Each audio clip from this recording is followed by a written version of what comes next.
ay tinitiran niya. Ako ay binabastos niya. Kung ano-ano yung mga sinasabi niya sa akin, binabantaan din ako. First class ticket to the top, no limit. I don't play no gimmicks. I'ma take you to the clinic. If you want a taste, come at me and you will be replaced. They won't find a trace of you.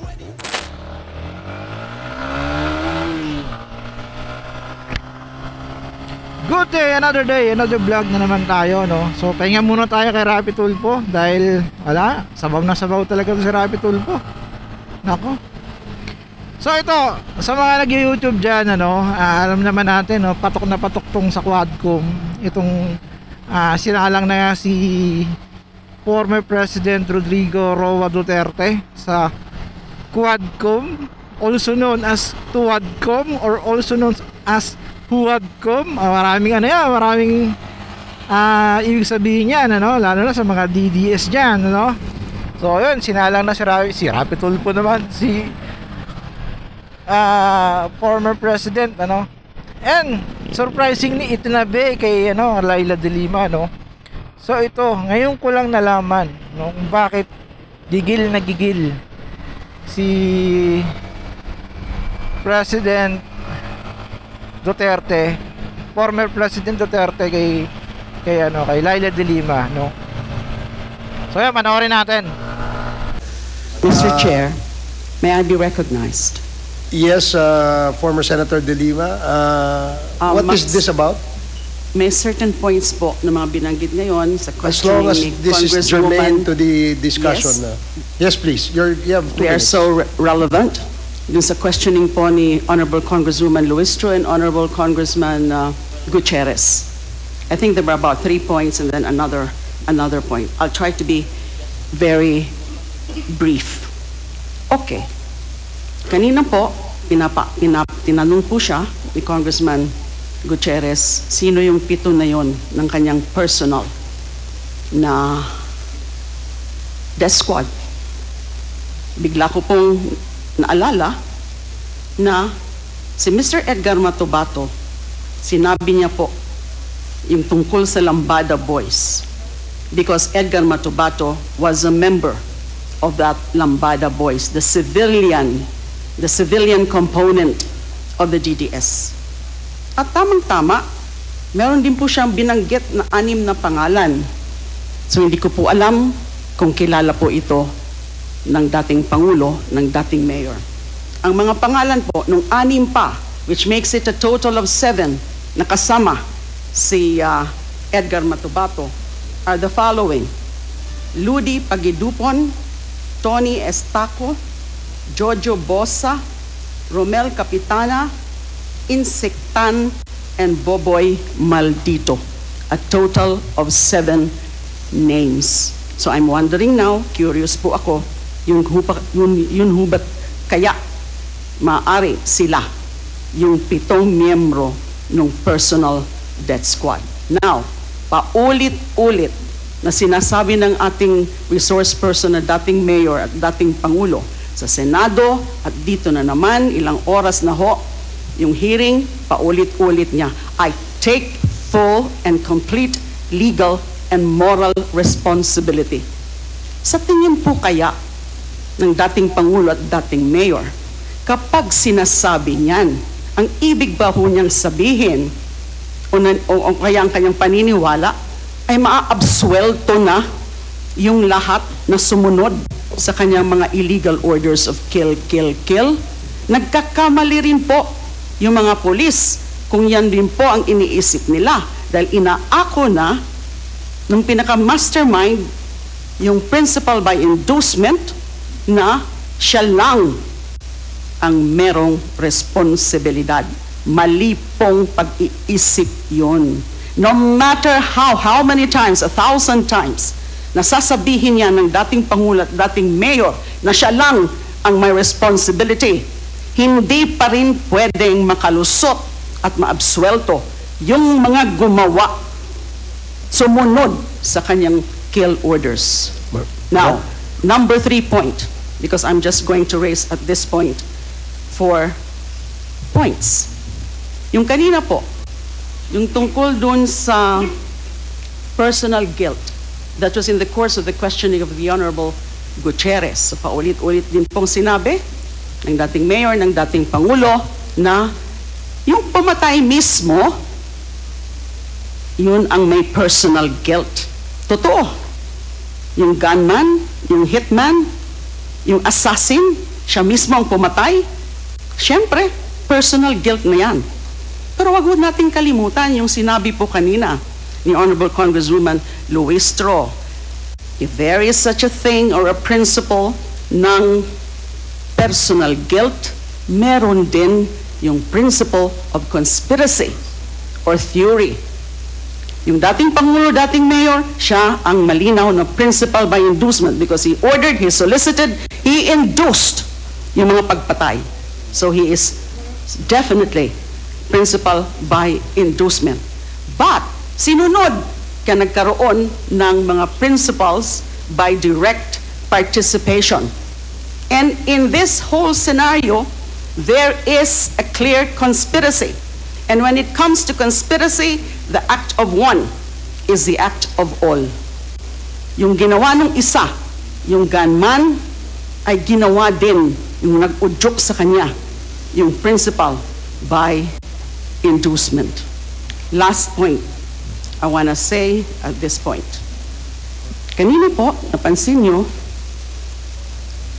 hindi nga niya po masabi yung pangalan ko. Ayaw niya pong kilalanin kung sino yung dating Commission on Human Rights Chairperson. Sabi daw, again, nung tinatanong o dun sa mga punto ni Congresswoman Luistro, hindi niya kilala kung sino man yan, yung taga-CHR na yan. Nagtataka po ako dun. He's lying when he said that he does not know Laila de Lima. How can he say that he does not know Laila de Lima?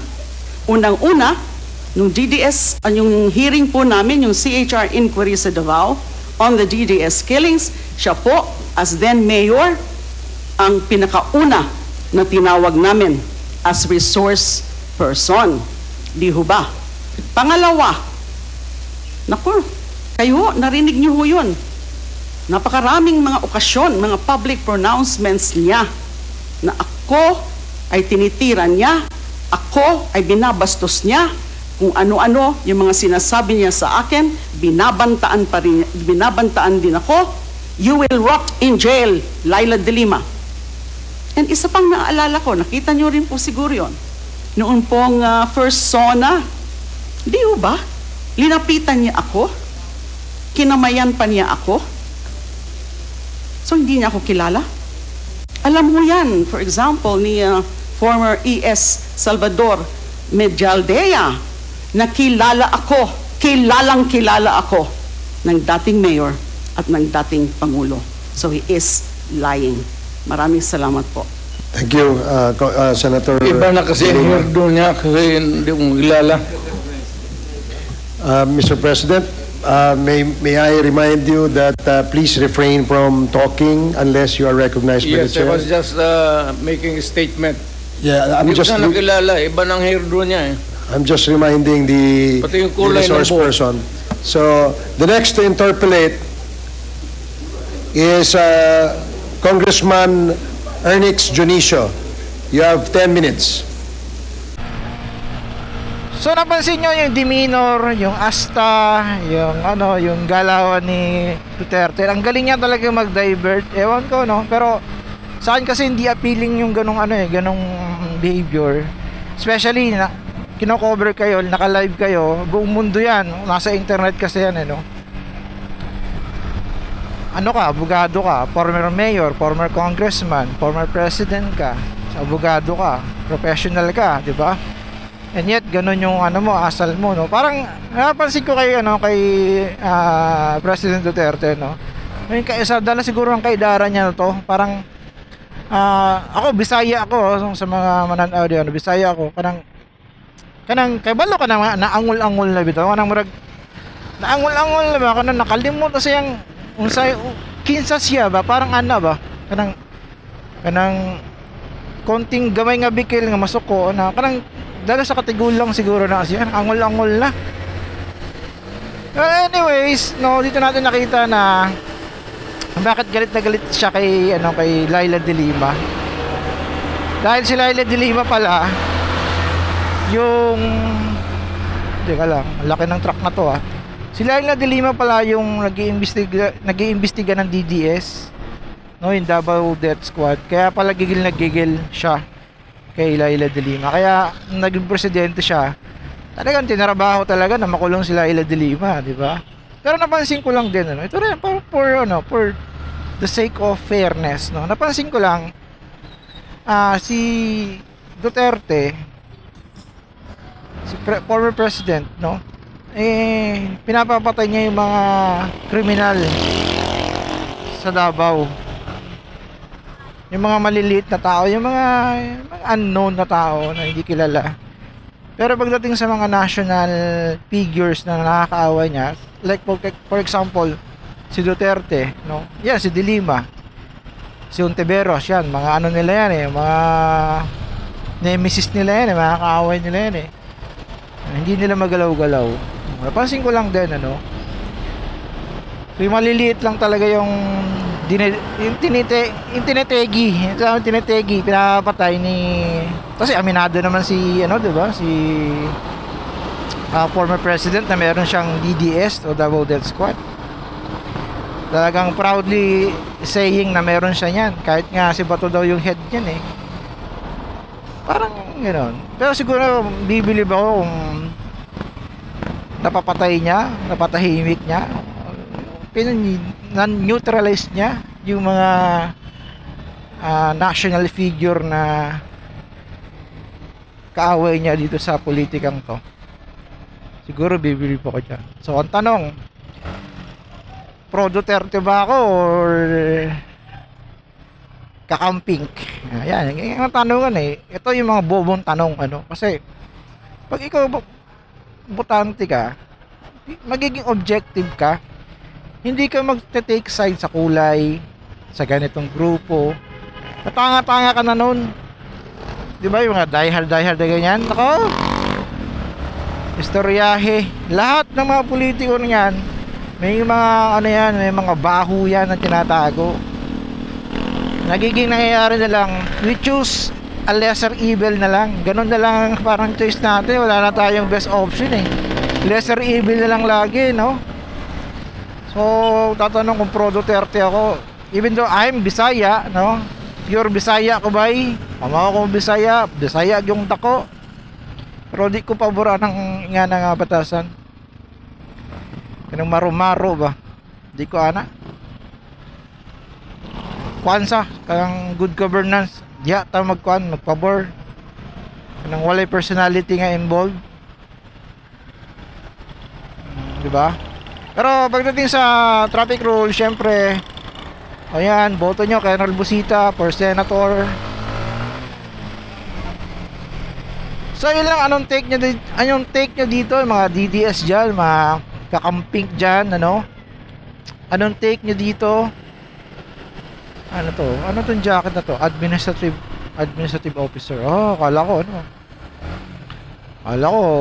Supreme Court Justice na jacket So anong take nyo dito, mga kabong, mga kaibigan, sa Quadcom, sa Tuwadcom, sa Quadcom, yan, and dun sa kay Laila de Lima, anong take nyo dyan? Comment down below. Kasi itong channel na to, tingin ko very useful, especially in propagating information sa politics natin. Malaking bagay kasi to pag pinipili talaga natin yung mga politician natin na maayos, di ba? Maayos mag-isip. Sa kanilang desisyon sa politika. Opya. Walang side mirror. Naka nutshell. What a good combination. Naka short, di ba? What a good combination yan para makasita ka ng LTO.